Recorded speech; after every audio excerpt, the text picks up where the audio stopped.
Hello everyone, and welcome to my channel. Tonight we're stepping into one of the oldest mysteries on Earth, a world that existed long before Egypt's pyramids or Babylon's rise, a place of perfect cities, peaceful people, and a silence that still confuses history itself. Who built the Indus Valley Civilization? How did they live without kings, without war, and why did they disappear so completely, as if the earth itself swallowed their memory? So get comfortable, lay back, close your eyes, and let your mind drift through the sands of time. Because tonight, we're going to uncover the forgotten heart of a civilization that may still be whispering to us through the dust. And before we begin, if you genuinely enjoy my work, please like and subscribe to the channel. Now let's begin. Somewhere in the mists of time, before the rise of pharaohs and before the empires of Mesopotamia, there was a land that thrived quietly, a place of order, beauty, and balance. We call it the Indus Valley Civilization, though its people never named it for us. They built cities that seemed too perfect for their age, with streets straight as an arrow, brick houses aligned in rows, and drains that still whisper beneath the earth. Each city was planned like a living map: wide roads, tall granaries, public baths. And yet, no palace, no throne, no statue of a king watching over his people. It's as if the entire civilization existed without rulers, without war, without hunger for power. Archaeologists searched for crowns, swords, signs of conquest, but found none. Instead, they found peace, the same kind of peace that hums through a place that knows harmony. Who led these people? Who decided how the bricks would be placed, how the water would flow, how the city would breathe?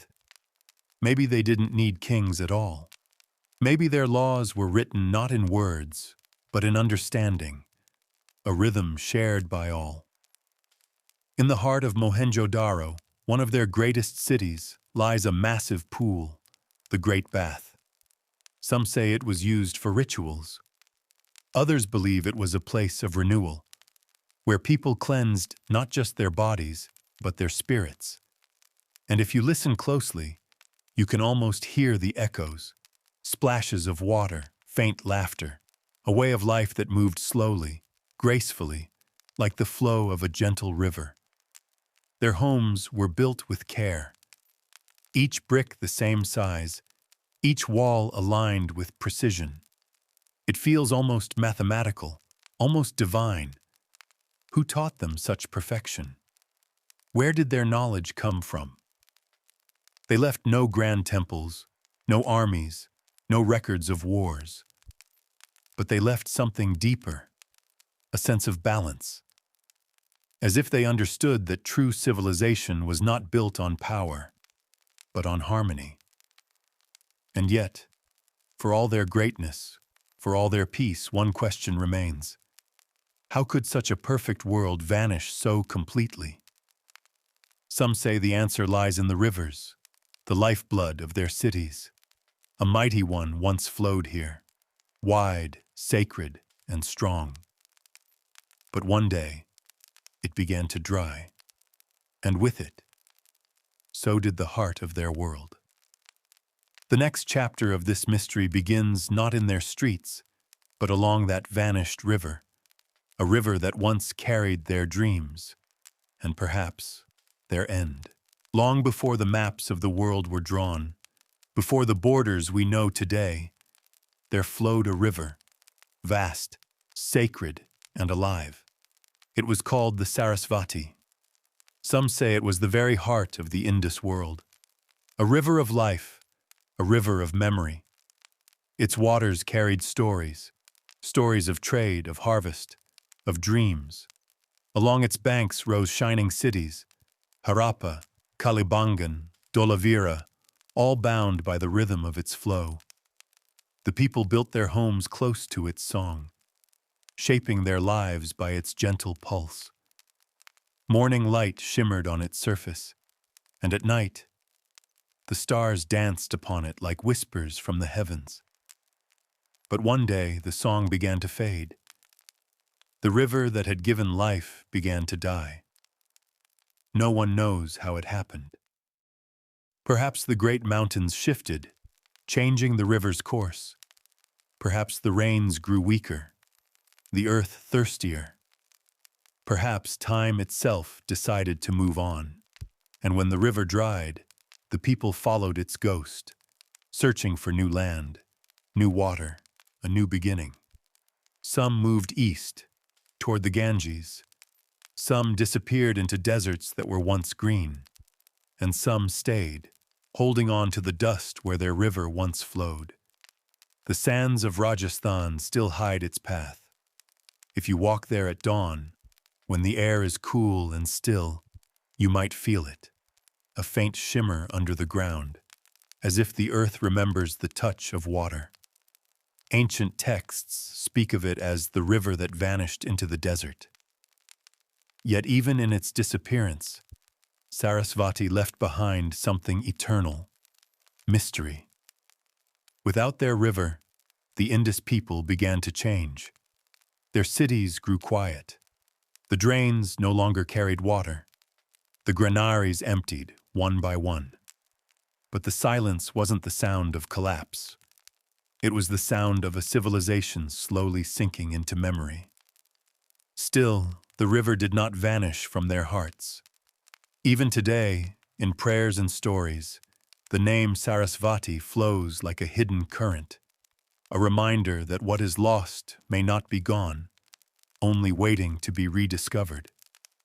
What secrets did it carry when it faded into the sand? Did it take with it the story of the people who built their world upon its edge? Or did it hide something deeper, a truth buried beneath the centuries? Because when the river went silent, something else began to stir, a silence that reached into the very heart of their cities. Streets once alive with trade and laughter fell still. Doors stood open, as if the people had left in haste, and the cities themselves seemed to breathe their last sighs into the dust. But before they vanished completely, they left behind something extraordinary. Not in words, but in stone, carved on seals, etched into clay, scattered across time, a message waiting to be read. The next part of this mystery lies in those silent marks, symbols that no one has ever understood, a language forgotten by the world, perhaps the final whisper of the people who followed the river's ghost. When the rivers grew silent and the streets of Mohenjo-Daro turned to dust, the people of the Indus Valley left behind one last gift, a language carved in mystery. Tiny pieces of stone and clay, no bigger than a palm, have been found scattered across their ruins. They are called seals, smooth, square tokens engraved with strange symbols, lines, circles, triangles, waves, a secret rhythm frozen in time. Beside them, animals, bulls, tigers, elephants, unicorns, each symbol precise, deliberate, whispering of a meaning we can no longer hear. Scholars have tried to read them for more than 100 years. They've compared them to Egyptian hieroglyphs, to Sumerian cuneiform, to Sanskrit and Tamil, but nothing fits. No one knows what these signs say. No one even knows what language they spoke. Perhaps it wasn't meant to be read with the eyes. Perhaps it was meant to be felt, remembered, or sung. Some believe the symbols record trade and goods, lists of merchants, weights, and materials. Others think they hide prayers or names of gods, and some whisper that they might be the oldest map of the soul, an ancient form of expression that carries thoughts beyond words. One seal shows a man sitting cross-legged, calm, centered, surrounded by animals. Some call him the Proto-Shiva, the first image of meditation, older than any religion we know. Was he a king, a sage, or the very spirit of balance that ruled their world?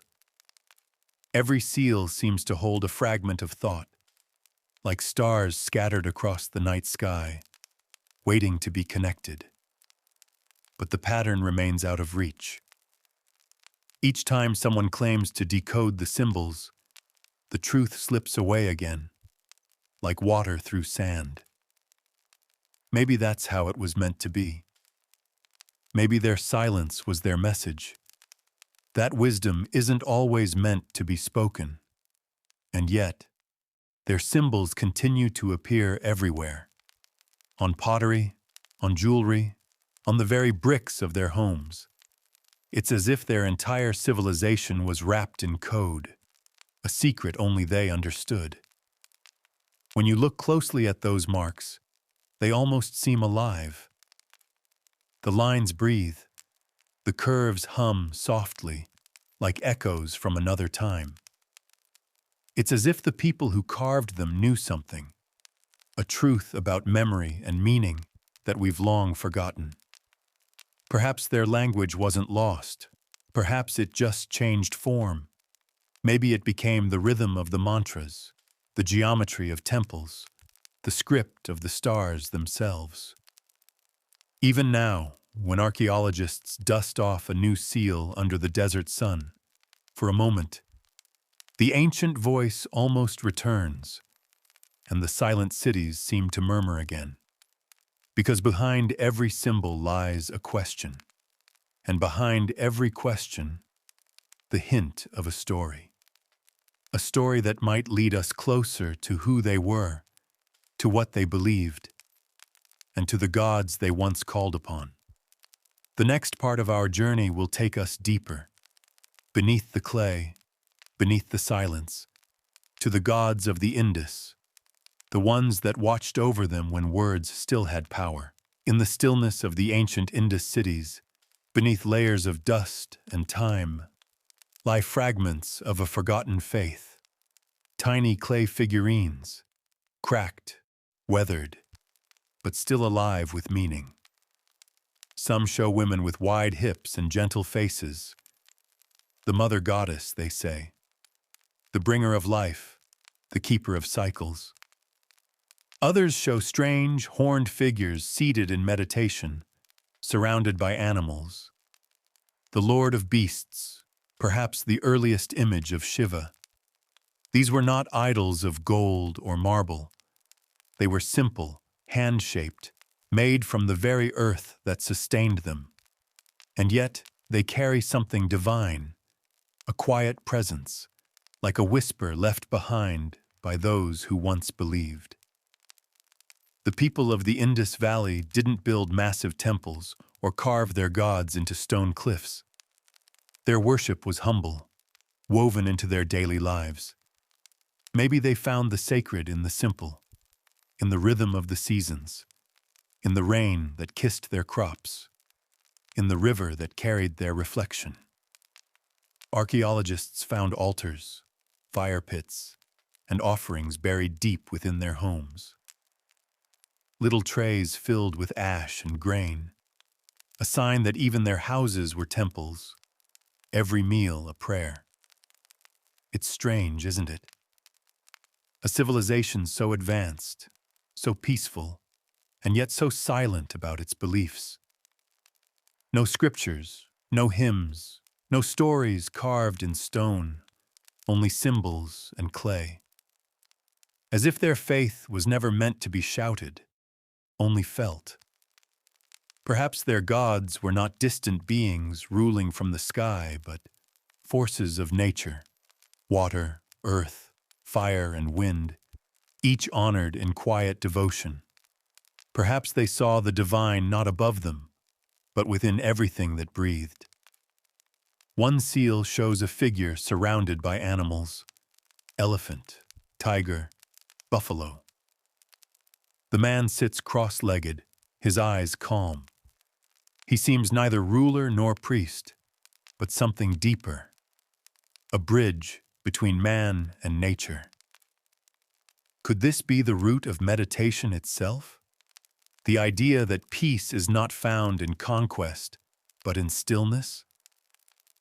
When night fell over Mohenjo-Daro and the lamps flickered in clay houses, maybe people whispered soft prayers, not to be richer or stronger, but to remain in balance with the world around them. Their gods were not watching from above. They were breathing through the earth, glowing in the fire, and whispering through the river's flow.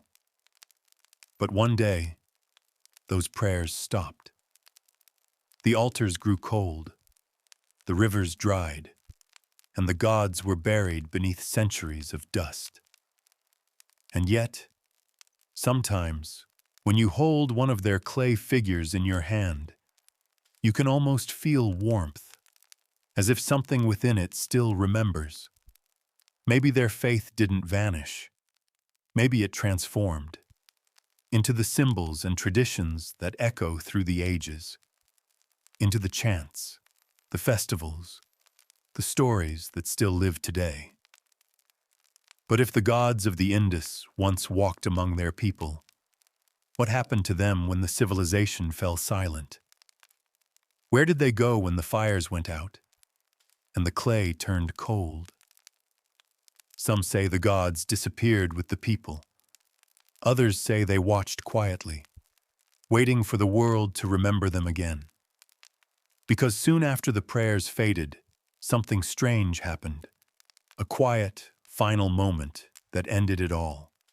No war, no invasion, no scream of destruction, just a vanishing so complete. It left the earth breathless. It happened quietly, so quietly that the world barely noticed. There were no fires, no collapsing empires, no final battles. The people of the Indus Valley simply disappeared. One day, the cities were alive, full of trade, laughter, and the hum of everyday life. And then, slowly, they were empty. Houses abandoned, markets silent, streets covered in dust. It was as if time itself had taken a deep breath and never exhaled again. No one knows exactly why. Some say it was the rivers, the once mighty Sarasvati and Indus changing their course, leaving the land dry and lifeless. Others believe the monsoons failed, crops withered, and the people drifted away in search of food and water. There are those who think disease came, quiet and unseen, and spread through the dense cities like a shadow. And some whisper that perhaps they knew something was coming, something too great, too mysterious to be written down. But what's most haunting is how peaceful their ending seems. No signs of war, no burned walls, no mass graves, only emptiness, gentle, sorrowful emptiness. In the ruins of Mohenjo-Daro, archaeologists found bodies lying in the streets, not piled, not broken, just resting, as if they had fallen asleep and never woken up. Who were they? Were they the last to see the river fade away? Or the last to whisper a prayer to gods that no longer answered? Their cities were so advanced, perfectly planned, precisely built, and yet they left without a trace of struggle. It's as if they accepted the end, as if they knew that everything must one day return to the earth. Sometimes I imagine the last night in one of their cities, the lamps still glowing faintly in doorways, the sound of wind moving through the narrow streets, a mother putting her child to sleep, promising tomorrow will be better. And somewhere, a priest tending to a dying fire, watching the smoke rise and fade into the stars. Perhaps they didn't vanish. Perhaps they simply moved on. To other lands, other rivers, other names. Carrying their memories in silence, their wisdom buried deep within them. Because soon after their disappearance, new cultures began to rise along the Ganges. New languages, new gods, new stories. But faintly, beneath them all, you can still feel the pulse of something older, the rhythm of the Indus. Maybe they didn't die out. Maybe they become the roots of what came next, their knowledge transforming, their spirit reborn in 1,000 different ways. But still, the question lingers in the dust. How could such a great and peaceful civilization simply fade? No final record, no farewell, no warning. And if they truly disappeared, why do we still feel their presence today? Perhaps the answer lies beneath the ground itself. Because even though their cities were lost to sand and time, they were never truly gone. Beneath deserts and farmlands, beneath centuries of silence, something still sleeps. Ancient walls, hidden streets, entire cities buried, waiting. And when we uncover them, perhaps we'll finally hear what the earth has been trying to tell us all along. Beneath the dust of centuries, beneath the silence of shifting sands, they still sleep. The lost cities of the Indus. For thousands of years, they lay hidden, unseen, forgotten. But the earth never forgets. Sometimes the wind uncovers a piece of brick. Sometimes a farmer's plow hits stone where there should be only soil. And sometimes the riverbeds, long dry, whisper secrets when the rain falls again. The first of these buried cities was found by accident. Archaeologists brushed away the sand and discovered something astonishing. Streets so straight, they looked as if they'd been measured by stars. Walls of perfect brickwork, and drains built with care and precision that still work to this day. These weren't random settlements. They were planned, each one like a reflection of the other. Harappa, Mohenjo-Daro, Dolavira, Kalibangan, Rakigarhi. Each laid out like a living pattern, each connected by rivers that once flowed like silver veins through the land. But as the rivers died, so did their memory.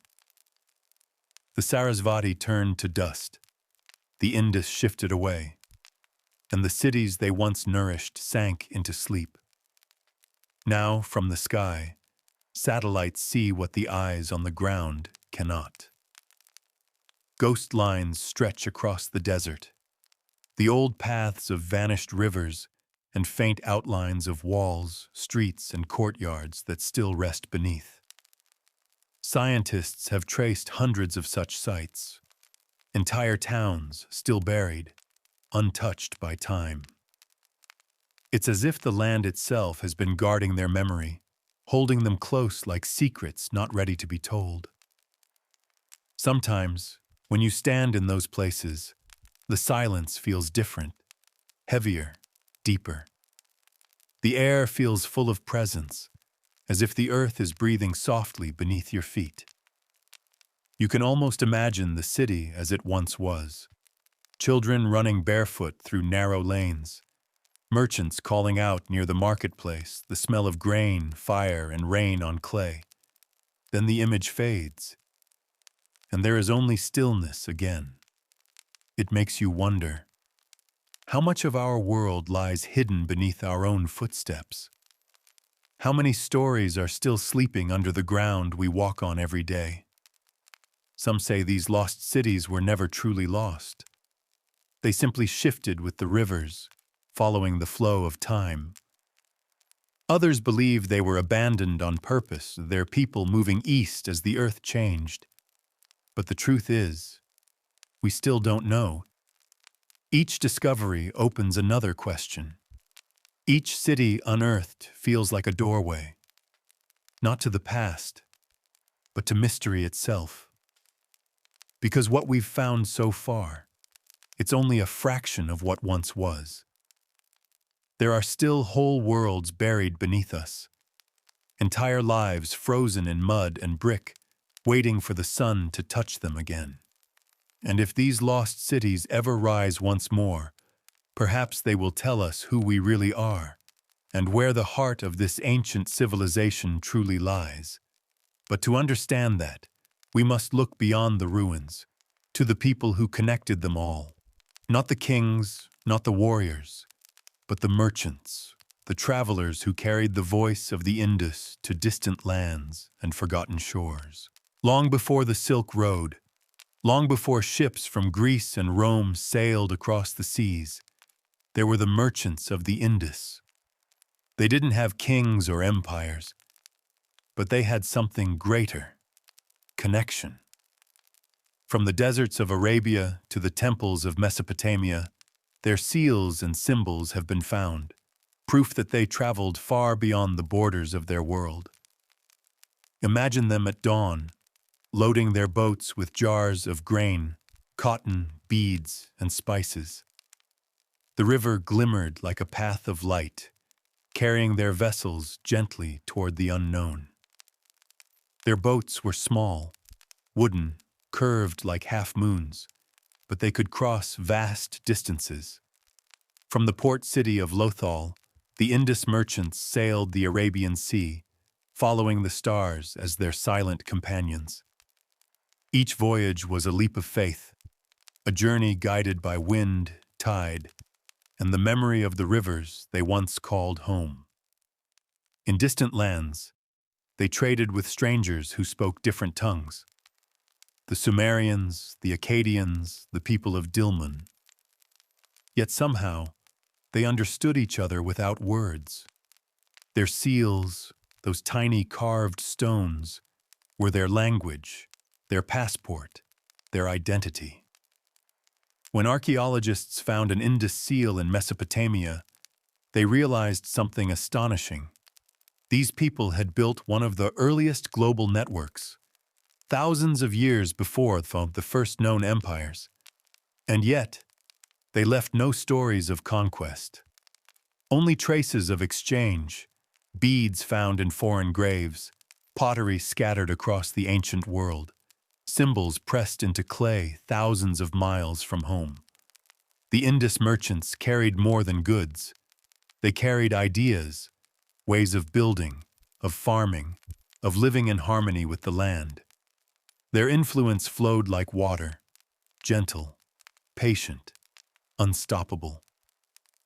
At night, when they rested by their fires near distant shores, perhaps they thought of home, of the quiet cities, the steady hum of life, the sound of the river under moonlight.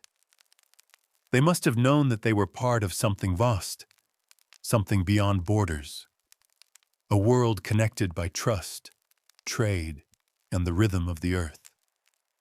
But then, the silence came. The rivers dried, the cities emptied, and the ports turned to dust. And yet, even now, their presence lingers.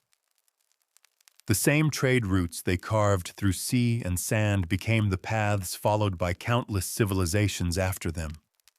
The echo of their journeys still exists. In the silk routes, the spice routes, and in the simple act of exchange that connects all people across time. When we hold an Indus bead today, we are touching something that once traveled through ancient hands, across deserts and oceans, carrying not just a trade, but memory. Perhaps the merchants of the Indus knew something the world forgot, that power fades, but connection endures. And if their cities were built on harmony, their journeys carried that same spirit, a balance between giving and receiving, between man and nature, between home and the horizon. But their harmony wasn't only in trade, it was in everything, in how they built, how they lived, and even how they shaped the very design of their world. Because beneath their streets and walls lay a secret far greater than commerce, a sacred pattern woven into the bones of their cities. In the cities of the Indus Valley, Nothing was random.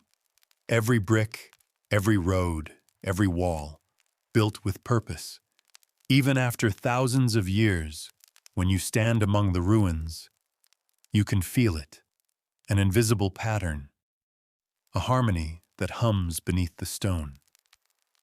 Their cities weren't just built for living. They were built for balance. The streets ran north to south, east to west, aligned perfectly with the movement of the sun and stars. The houses were laid out in perfect grids, each one facing the same direction, each connected to a network of drains that flowed like quiet veins through the city.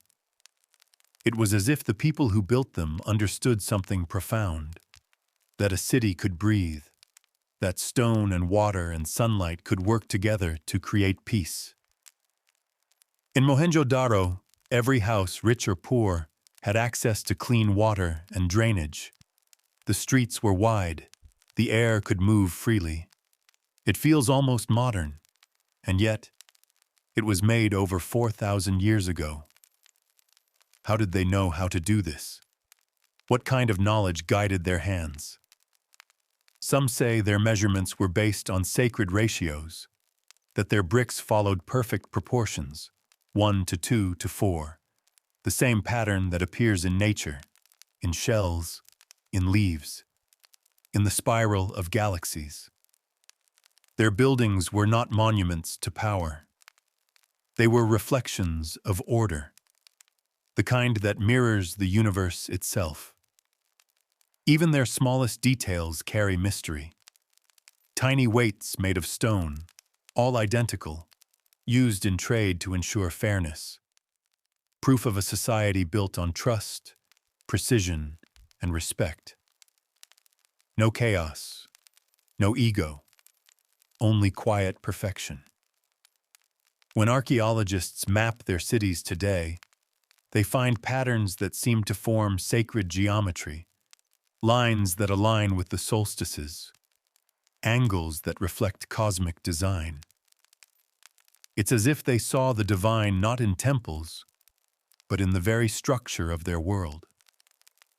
Maybe they believed that to live well, one must live in rhythm with the earth. That harmony wasn't something to pray for, it was something to build. Their balance extended beyond architecture. Their trade was fair, their society peaceful, their art calm and thoughtful. Even in the way they shaped their pottery, you can see it. Symmetry, grace, intention. Every curve, every pattern feels alive with purpose. It makes you wonder, were they following mathematics or something deeper? An understanding that life itself follows a sacred order. Maybe they knew that when we build in harmony, we reflect the balance of creation itself. But perfection, even the quiet kind, is fragile. When the rivers changed and the rains stopped coming, the pattern began to break. The symmetry of their world faltered, and the geometry that once guided their lives could no longer hold them together. Yet the memory of their balance didn't vanish. It survived. In temples, in rituals, in the way we still measure and design. The echo of their sacred geometry flows through time, shaping everything that followed. And perhaps, somewhere deep within our own designs, their ancient rhythm still beats, soft, steady, waiting to be remembered. Because even after all these centuries, the Indus Valley reminds us that civilization is not power, it's harmony, and those who live in balance with the world never truly disappear. But their story doesn't end here. Because as their cities crumbled, as silence spread through the land, something survived. Something that still walks quietly among us. The Indus Valley had no kings, no palaces, no crowns, no monuments carved in glory. And yet, something about their order feels royal. Not the rule of one man, but a quiet, shared wisdom, as if the people themselves were the crown. But legends whisper otherwise. Across centuries, in fragments of old texts and fading songs, there are mentions of an ancient ruler, a figure who walked not as a conqueror, but as a guardian. Some say he was never a king of power, but a keeper of knowledge, a man chosen not to rule, but to remember. The stories say his bloodline stretched across ages, hidden, wandering, carrying the memory of the lost cities, a lineage not of wealth, but of wisdom, passed from teacher to student, from parent to child, like an ember kept alive through the darkness. Could it be that the people of the Indus did not vanish, but changed their names, their lands, their language, carrying their essence quietly through time? Perhaps the farmers who settled near the Ganges, the sages who sang the first hymns, the builders who shaped the temples, perhaps they were all part of that same thread, woven from the blood of those who once walked the streets of Harappa and Mohenjo-Daro. Some ancient texts from India speak of a time before kings, when the world was ruled by balance, not by thrones. When people lived by the law of truth, and the divine was present in all things. Could that memory be a faint echo of the Indus age? When archaeologists study the faces carved on old Indus seals, they notice something. The same calm expression, the same wide eyes, the same quiet strength. It feels almost human, and yet a little beyond. Who were they? Were these the ancestors of the sages who would later write the Vedas? The guardians of a wisdom the world was not yet ready to understand? Maybe that's why the Indus left no kings. Maybe they believed that power over others was the first step away from balance. Their royalty was of the spirit, measured not in gold, but in peace. Even today, in villages near the old riverbeds, you can find families who tell stories of ancestors from the old cities, people who followed the river east. They speak of wells that never ran dry, and of knowledge that was never forgotten. Perhaps the bloodline of that lost wisdom still flows quietly in us all, in our memory of fairness, in our instinct to build, in our search for meaning in the stars. The Indus Valley may have disappeared from maps, but maybe not from time. Because some things don't end, they evolve.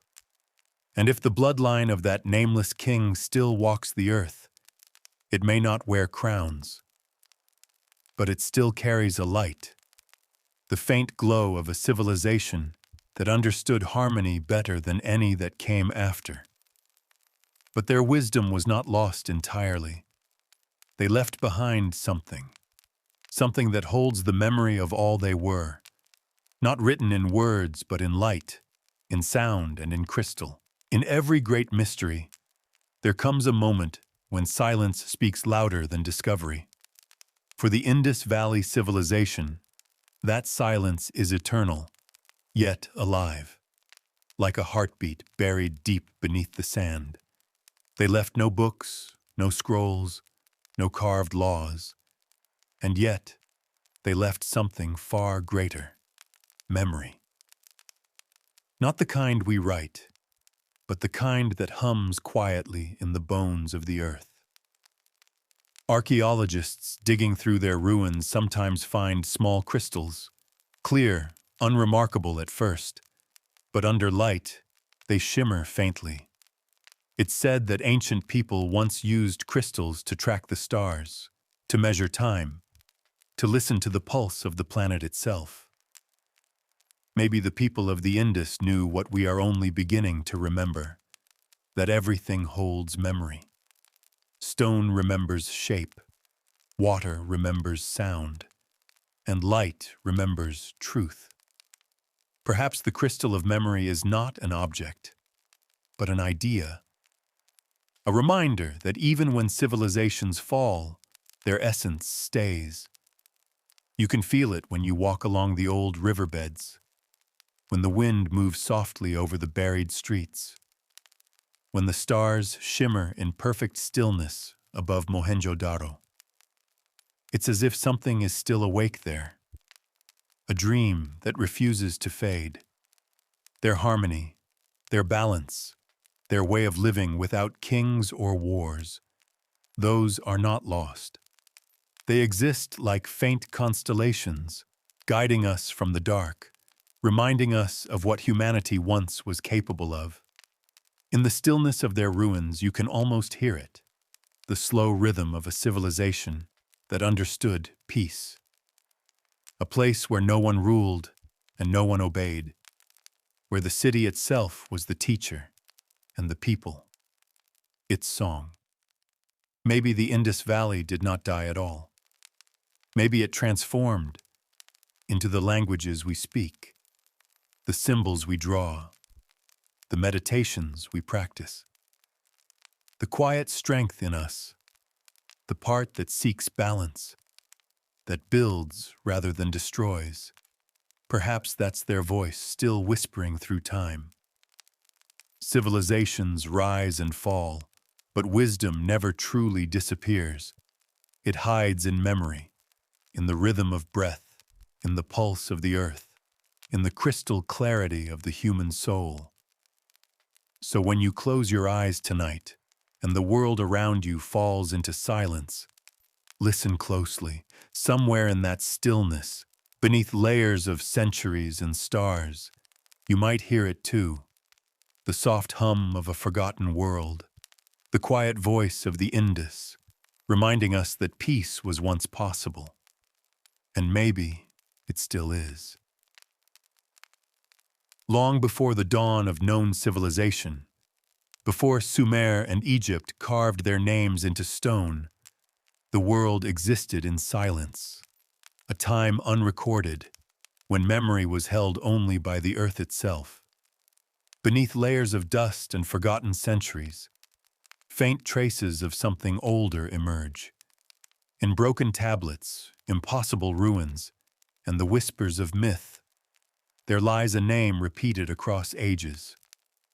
En-Mara, the last Anunnaki king. Archaeologists call this period the shadow before history. It is a time that challenges the limits of human understanding. Around 13,000 years ago, near the end of the last ice age. Evidence suggests that great structures once stood where deserts now lie. Perfectly aligned stones, magnetic patterns beneath ziggurats, and inscriptions in languages older than any known script hint at a civilization beyond the reach of current knowledge. Among these fragments, one figure stands apart. Ancient Sumerian and Babylonian records speak of the Anunnaki, beings who descended from the heavens, bearers of light and wisdom. They were the architects of civilization, the teachers of man. Yet older texts suggest that when the age of gods ended, one refused to leave. His name, En-Mara, appears in symbols on stone and clay, always associated with light, knowledge, and the dawn. Some scholars believe these myths encode real memories, distorted over millennia, of a forgotten culture destroyed by global catastrophe. The Great Flood, described in Mesopotamian, Hebrew, and Hindu traditions alike, may have been the same event that ended this ancient reign. The sea rose, the sky darkened, and entire lands vanished beneath the waves. In the ruins of Eridu, one of humanity's oldest cities, fragments of unknown metal and carvings unlike any other have been uncovered. They tell of the king who guarded the vault beneath the waters. The text speaks not of death, but of preservation, of knowledge sealed away until the cycle returns.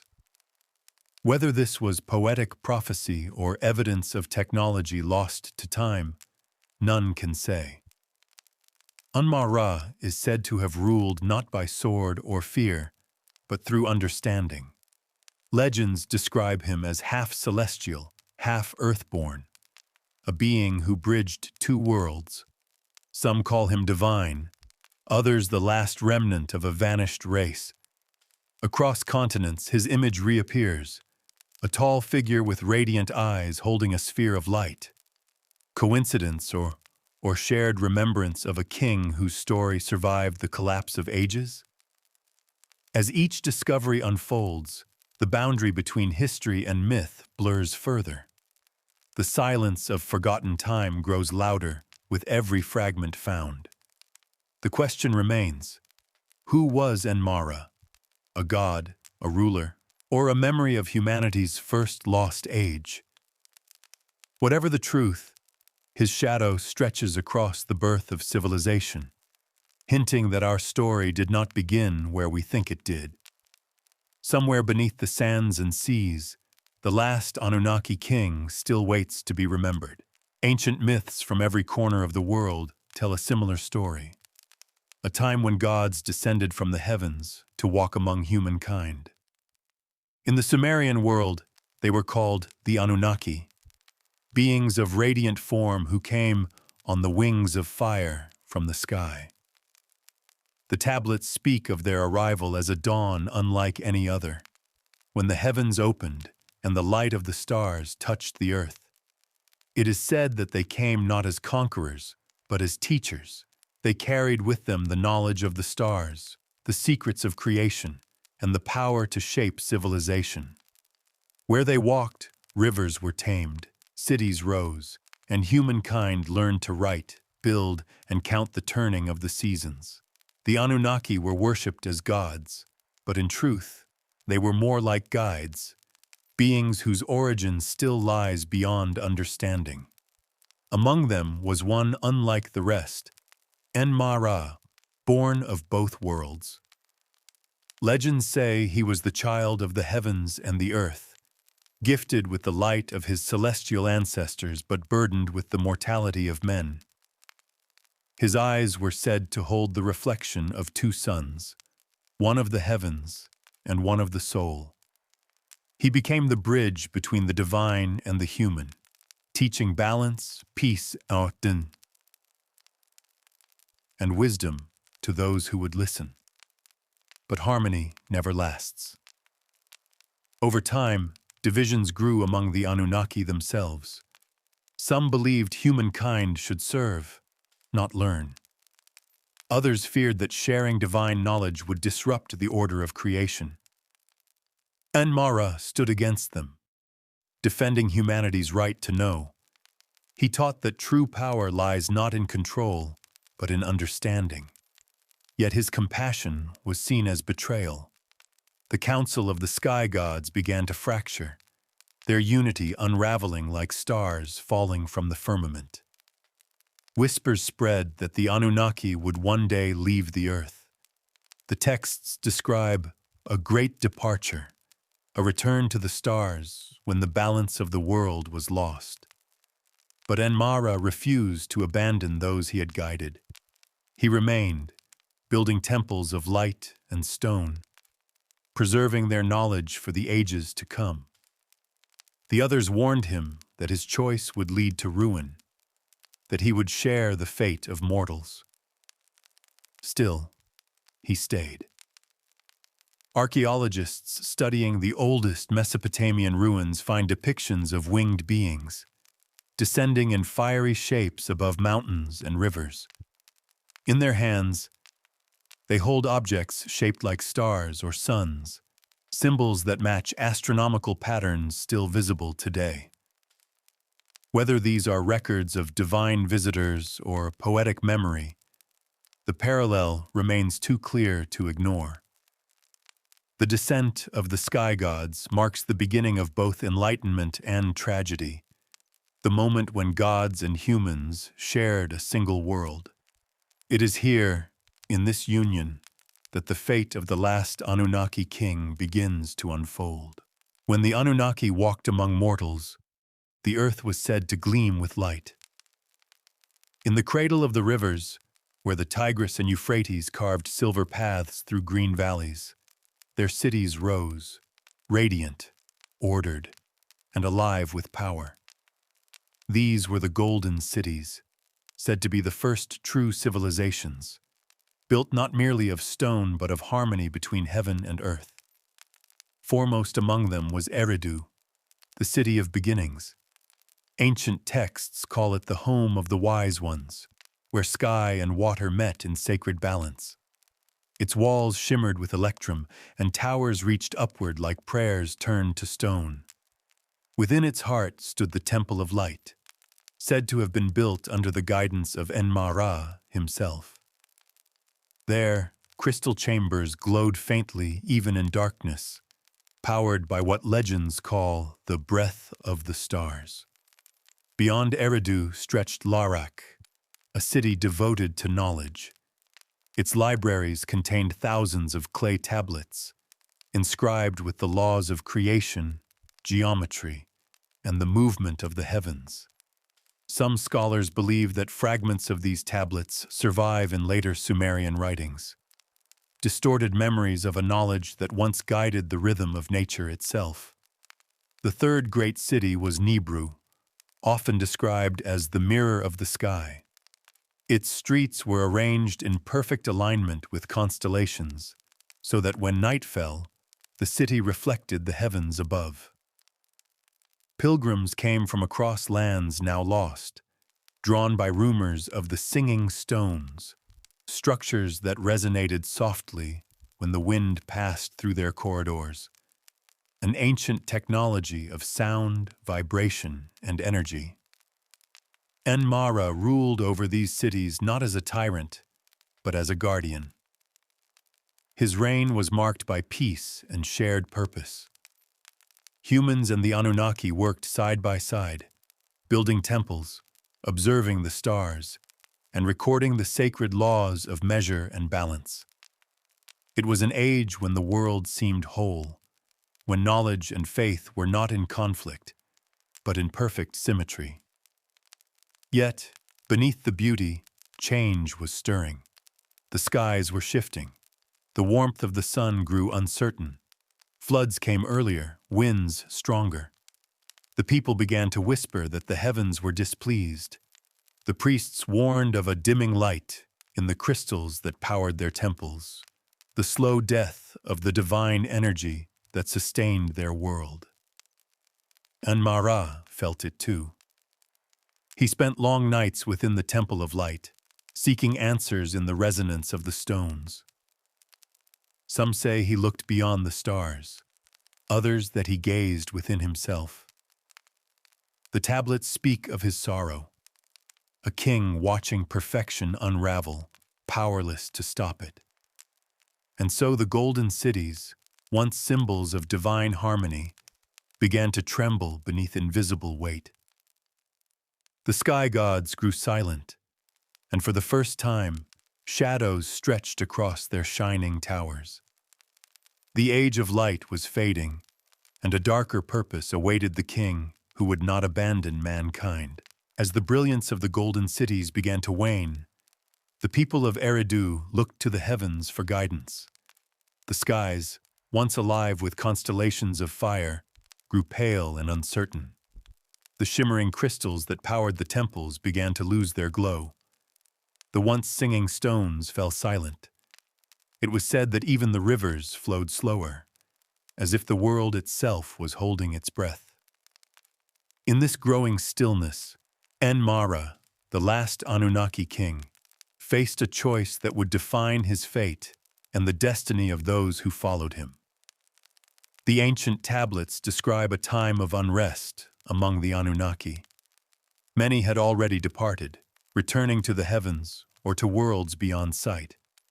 Those who remained argued over what to do. Some wanted to preserve their knowledge by locking it away. Others believed it should be destroyed to prevent human misuse.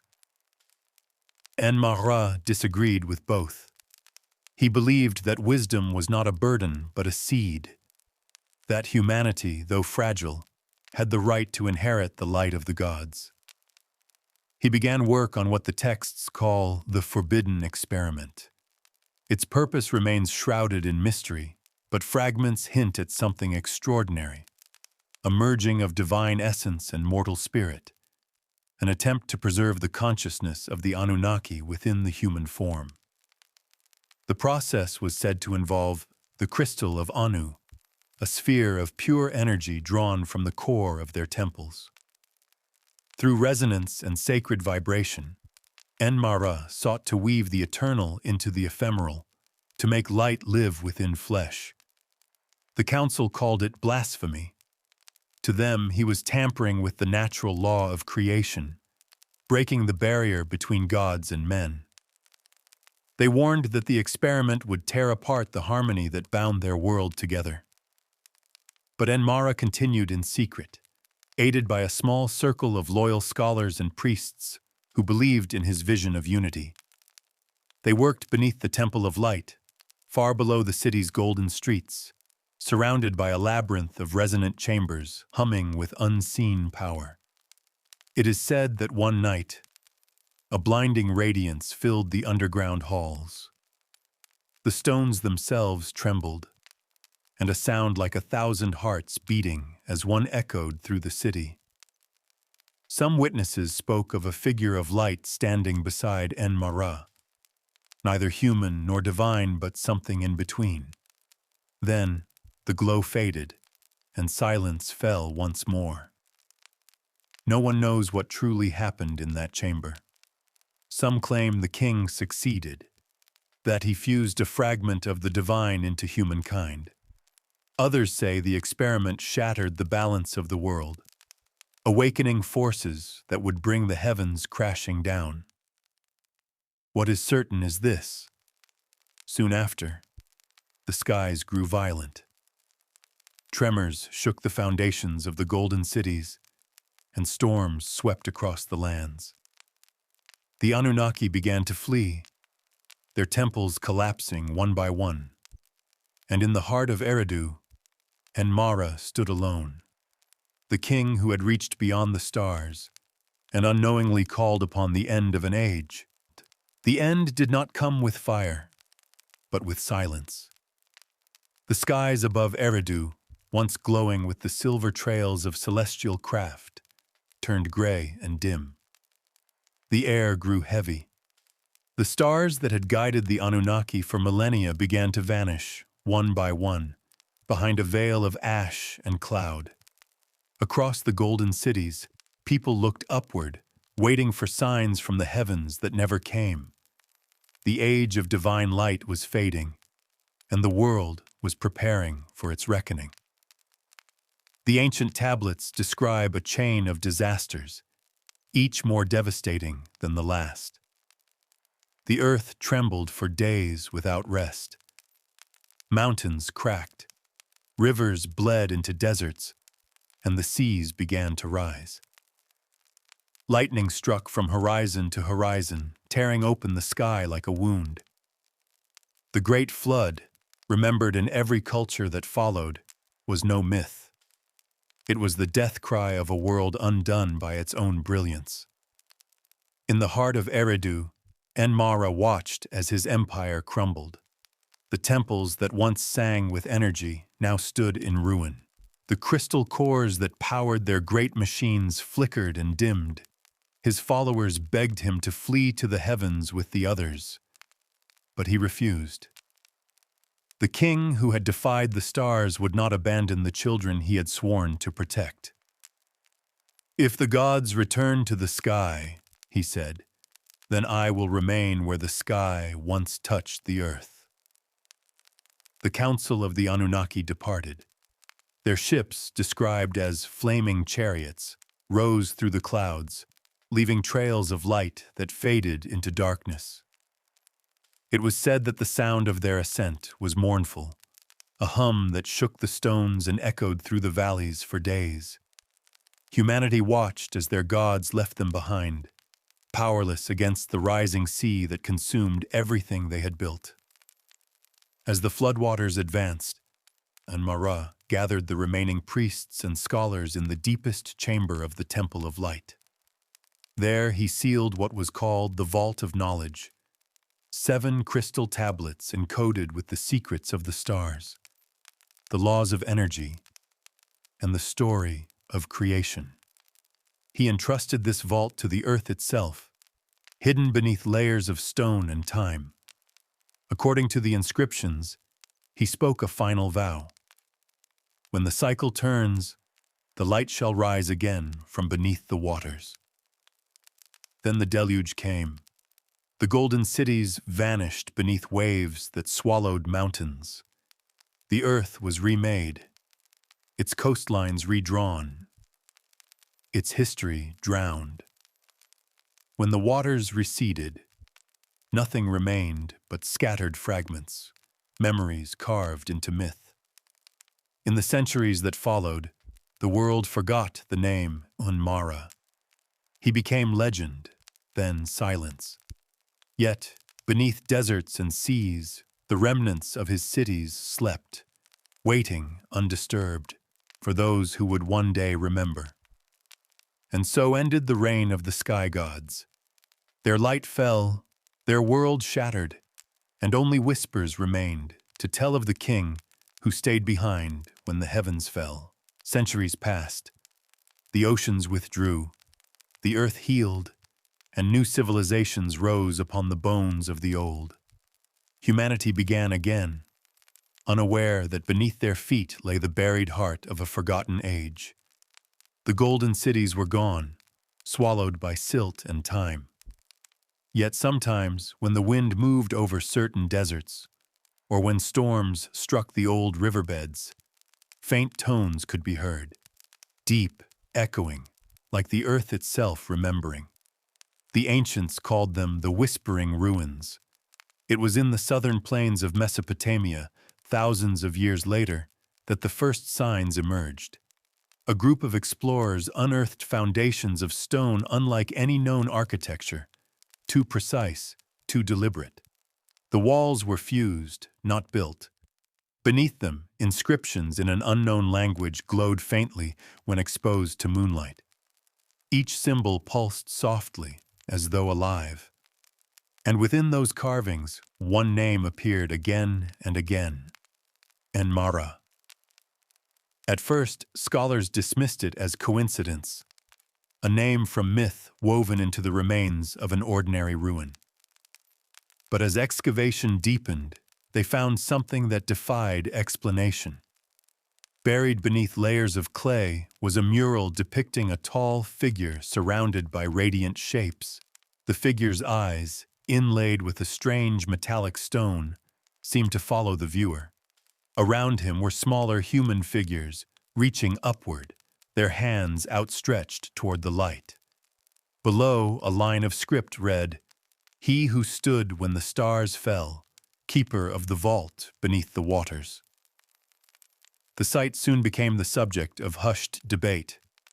Some believed it to be a lost Sumerian temple. Others claimed it belonged to a civilization far older, one that memory itself had erased. Geologists confirmed the foundations predated the known Sumerian period by thousands of years. Whatever this place had been, it did not belong to any recorded culture. At night, strange phenomena were reported. Tools left near the stones would hum faintly. Compasses spun without direction. The wind carried low tones that seemed almost like voices, soft and rhythmic, as if the ruins were speaking in a forgotten tongue. Locals refused to approach after sunset, saying the ground there was alive with ancient breath. As more of the ruins were uncovered, fragments of crystal were found embedded within the walls, identical in composition to those described in the oldest myths of the Temple of Light. When researchers tested them, the crystals emitted a subtle resonance, vibrating at frequencies that matched those of human brainwaves during sleep. Some began to call them memory stones. The site was eventually sealed, its discoveries classified and removed from public record, but whispers persisted. That, beneath the last uncovered chamber, there lay a sealed door, one that pulsed faintly with light when touched. Perhaps buried deep beneath the earth, Enmara still waits, not as a myth, but as a presence the world is not yet ready to awaken.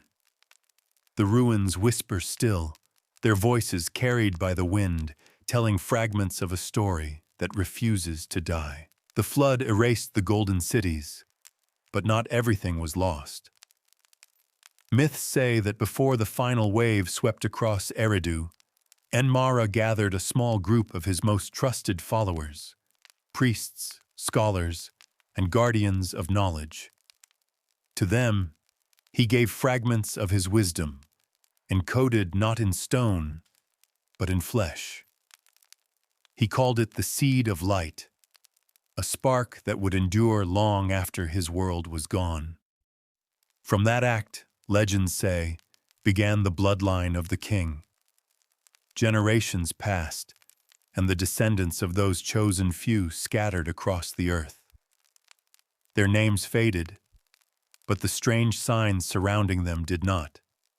They were said to dream of stars that no longer existed, to speak forgotten words in their sleep, and to possess an unexplainable sense of memory, knowledge they had never learned.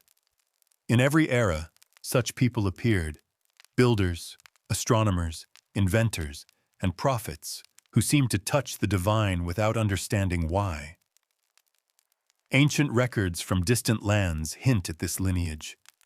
The priests of Egypt spoke of the sons of the first light, beings who carried the wisdom of the gods in their blood. In the highlands of Persia, early kings traced their ancestry to a sky-born father who vanished beneath the sea. Even in early Mesoamerican myths, there are stories of tall, golden-eyed teachers who came from across the ocean, bearing the mark of a serpent, a symbol long associated with the Anunnaki. Across cultures and centuries, these tales share one strange detail: the belief that some humans were born to remember. They felt drawn to the stars, to sacred geometry, to the study of time itself. Their knowledge always advanced humanity forward, and then, mysteriously, was lost again, as if the cycle had to repeat. Perhaps it was coincidence, or perhaps it was something deeper, the faint echo of Enmara's experiment still alive within humanity's veins. Modern researchers studying genetic anomalies among ancient populations have noted unexplained markers in the DNA of unrelated cultures, sequences that do not align with any known evolutionary pattern. Some believe these fragments could be remnants of an ancient intervention. Others call it pseudoscience. Yet, even now, the fascination endures. The idea that memory can be inherited, that knowledge can sleep within blood, is no longer myth, but a question science itself dares to ask. It is said that in rare moments the bloodline awakens. Those touched by it experience visions of shining towers, of strange skies, of a king standing beneath twin suns. These dreams feel more like memories than imagination. Perhaps they are. If the legend holds truth, then the legacy of the last Anunnaki king never truly ended. It continues quietly through the ages, not as an empire, not as a religion, but as a resonance within humankind itself. The voice of Enmara still hums within us, guiding, waiting, remembering. For when the cycle turns once more, and the world listens to the whisper of its ancient blood, the king's light may rise again. Deep beneath the sands of southern Mesopotamia, in a layer of earth untouched for millennia, a strange object was uncovered, a sphere of translucent crystal, perfectly smooth, humming faintly with a sound too low for human hearing. Its discovery was accidental, yet the site where it was found matched an ancient description from the tablets of Adra, the resting place of the heart of Anu, also known as the crystal of memory. Legends describe it as the last remnant of the Anunnaki's divine technology. a vessel that stored not power, but consciousness itself. It was said to contain the imprint of En-Mara's final thoughts, sealed within its radiant core before the flood consumed the golden cities. The texts call it the mind that sleeps within light. For centuries, scholars dismissed such tales as poetic myth, but the strange properties of the unearthed sphere defied explanation. When researchers exposed it to frequency analysis, it emitted harmonic patterns that mirrored human brainwave activity during dreaming. The longer the study continued, the more peculiar the phenomenon became. Instruments failed, batteries drained, and those working closest to the artifact reported vivid dreams. Some claimed they saw visions of a vast city bathed in golden light. Others heard a distant voice whispering in an unknown language, calm yet commanding.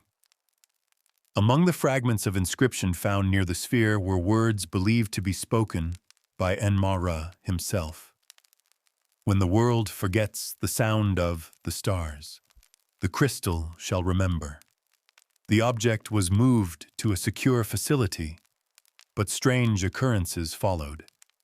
Electronic signals fluctuated around it as if responding to unseen forces. Photographs often showed faint silhouettes behind the reflection, shapes resembling figures standing beside the crystal, though none were present. The deeper the scientists probed, the more elusive its truth became. Was it a machine, a memory vault, or something living? Some researchers began to believe that the crystal of memory was not a relic, but a form of consciousness waiting to awaken. The energy readings hinted at something cyclical, pulsing in patterns that matched the Schumann resonance of the Earth itself, as though it were synchronized with the planet's heartbeat.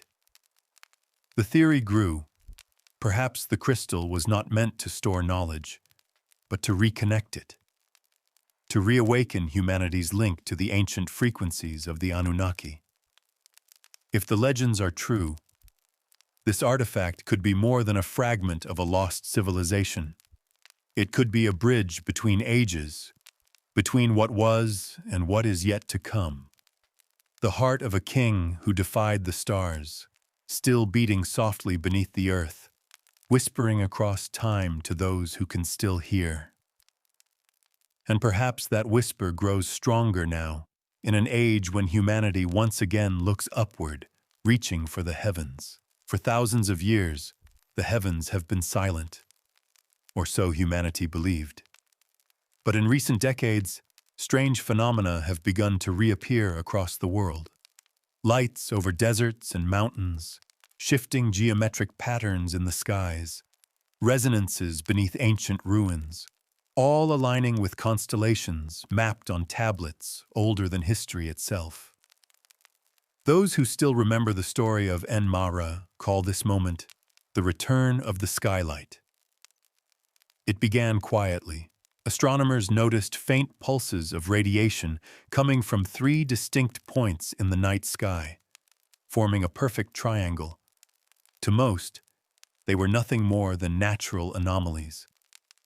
But when the pattern was overlaid on maps of the ancient world, something extraordinary emerged.